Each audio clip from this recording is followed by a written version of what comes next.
Donc ça, on a beaucoup agrandi. Après, ce qui est commerce électronique, évidemment, lié au commerce électronique.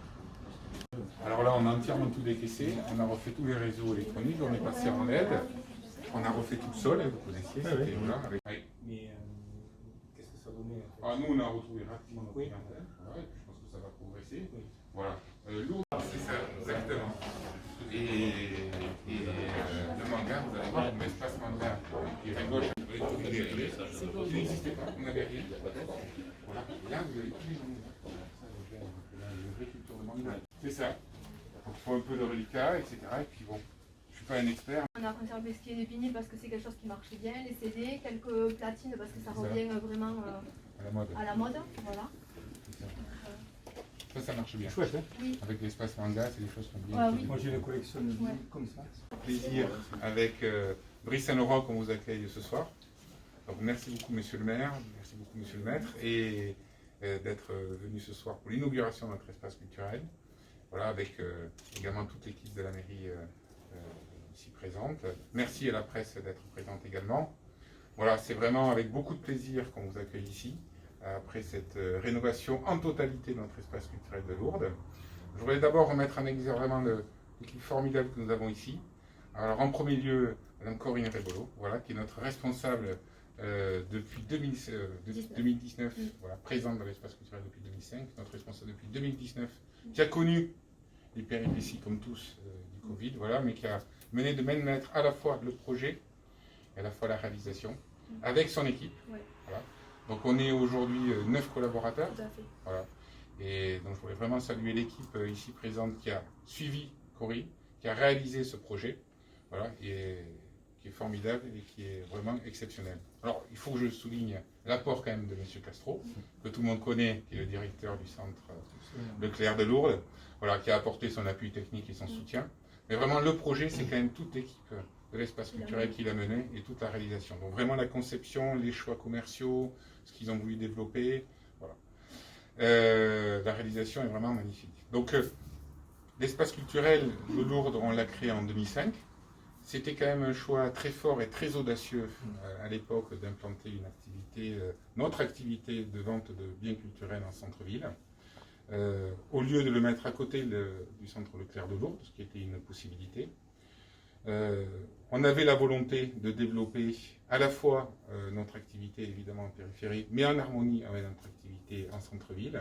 Ça s'est fait à l'époque en concertation, et on se disait, tant qu'à faire ce travail, parce que c'est nécessaire, et nous on a toujours cru à la complémentarité du centre-ville et des activités de périphérie, pour répondre aux besoins des consommateurs et des Lourdais, on s'est dit il faut qu'on vienne avec des activités très fortes, et l'activité des biens culturels, c'est quand même une activité sur laquelle l'enseigne Leclerc est leader. On est les premières librairies de France, donc c'est une activité très forte pour nous. Alors, d'abord, on a été très satisfait des résultats, mais on a connu, et c'est normal, des péripéties, hein, quand même, avec la révolution du commerce électronique. On était en 2005, on est aujourd'hui en 2023.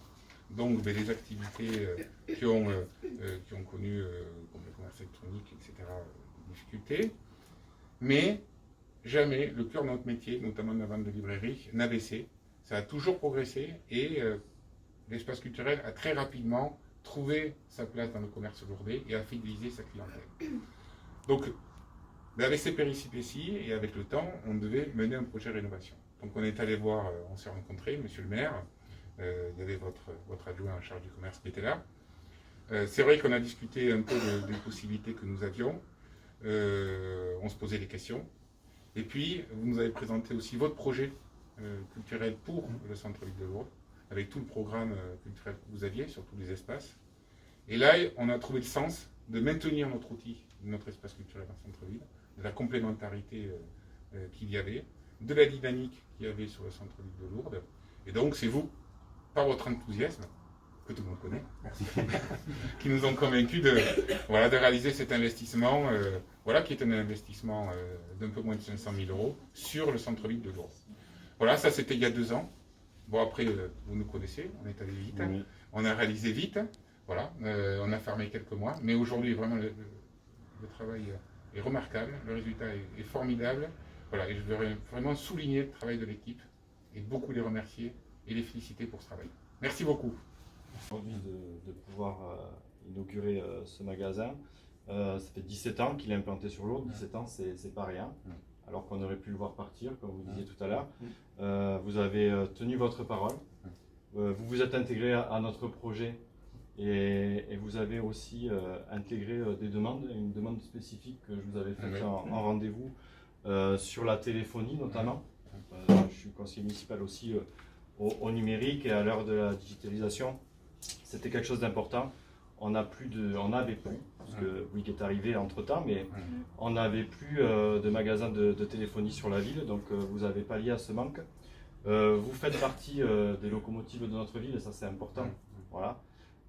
Même si des fois j'ai eu à venir le jour où le magasin a réouvert, où j'ai eu quelques critiques parce que j'avais pris des photos de Leclerc. Alors moi Leclerc je m'en fiche. Oui. C'est le magasin qui est maintenu, c'est 9 emplois dans notre ville, ils ont une création quand même sur l'espace manga il me semble. Donc voilà. C'est les Lourdais qui consomment. Oui, les Lourdais sont satisfaits d'avoir cet espace en cœur de ville. C'est exactement ça, et vous vous êtes très bien intégrés, et les Lourdais sont heureux de pouvoir venir ici pour acheter leur place de spectacle, pas devoir aller à Pau ou à Tarbes. Et c'est très important pour nous d'avoir cet espace en centre-ville. Les travaux sont juste énormissimes. C'est vrai qu'on le sent de suite, la sonorisation dans le magasin. Je me rappelle de ce vieux parquet, de ce vieux mobilier. Voilà. Une équipe formidable, ça c'est vrai, je tiens à le souligner parce que en tant que client, ça me permet aussi de pouvoir le dire. Et voilà, donc merci pour tout ça. Vous êtes un homme de parole. Effectivement, quand on s'est rencontrés en septembre 2020, nous avions des inquiétudes parce qu'il se disait que peut-être cet espace allait fermer, ou raccorder peut-être au Leclerc, Leclerc positionné François Badi. Et nous étions, juste élus, avec un projet, un gros projet, qui à l'époque, parfois faisait rire certains. D'autres disaient que c'était irréalisable. Et puis finalement, à force de ténacité, de volonté d'abord de s'opposer à ceux qui pensent toujours qu'il faut rien changer, on y a cru. Et vous, Monsieur Saint-Laurent, je vous qualifierais vous de action-réaction. Vous êtes une phare, une force d'action rapide. C'est-à-dire que vous n'avez pas mis longtemps à comprendre.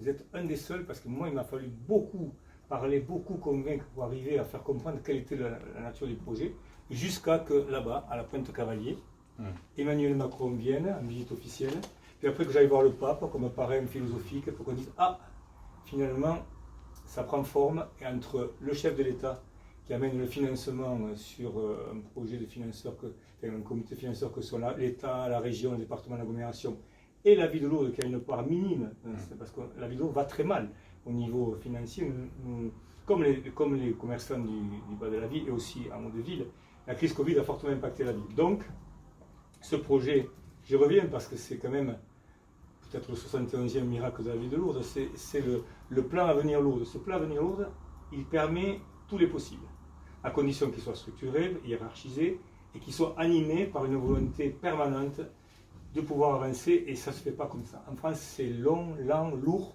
et c'est difficile d'abord de convaincre, puis après il faut déclencher les mécanismes financiers, bon bref. Vous, j'ai remarqué, à la deuxième réunion, déjà, vous aviez intégré la suite. Et je me suis dit, il a compris. En fait, vous avez compris quoi? Vous avez compris que du sud au nord de la ville, du château de Soum, qui sera un peu plus tard, parce qu'on ne peut pas tout faire sur un mandat, mais la maison des arts et de la jeunesse, en passant par la petite bibliothèque qui est en face, qui est une très belle bibliothèque, la médiathèque, et ce que vous faites aujourd'hui, vous avez investi 450 000 € alors qu'ils se disaient à l'époque peut-être qu'ils vont fermer.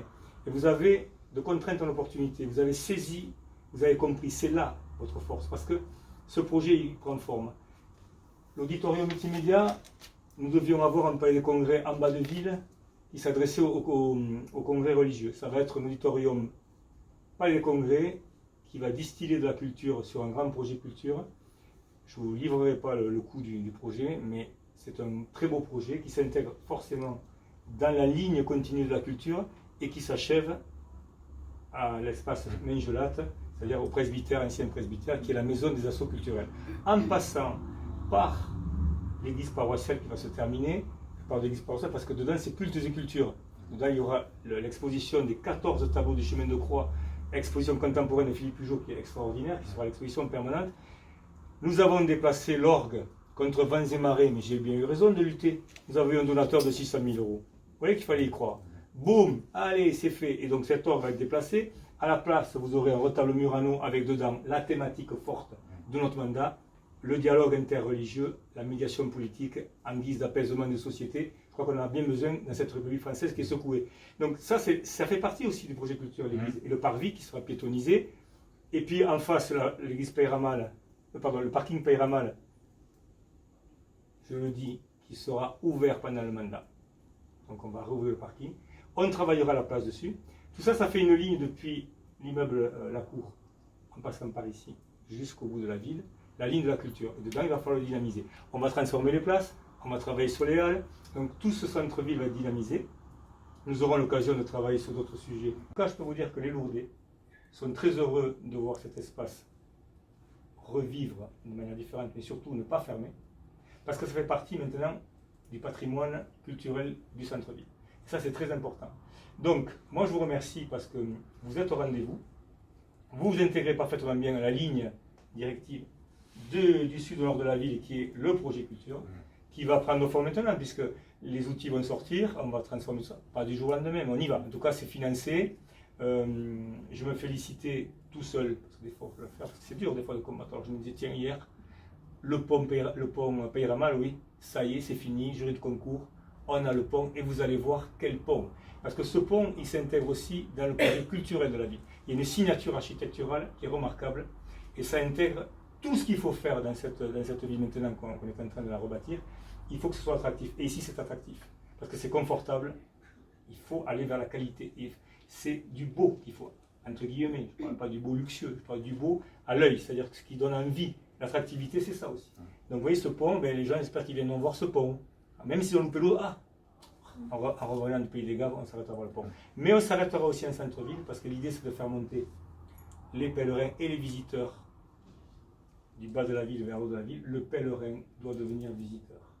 Et le visiteur pourrait devenir pèlerin. C'est ça le grand enjeu. Et si j'avais une quinzaine de David Saint-Laurent tous les jours, ben, je peux vous dire qu'on serait vraiment en avance sur notre programme.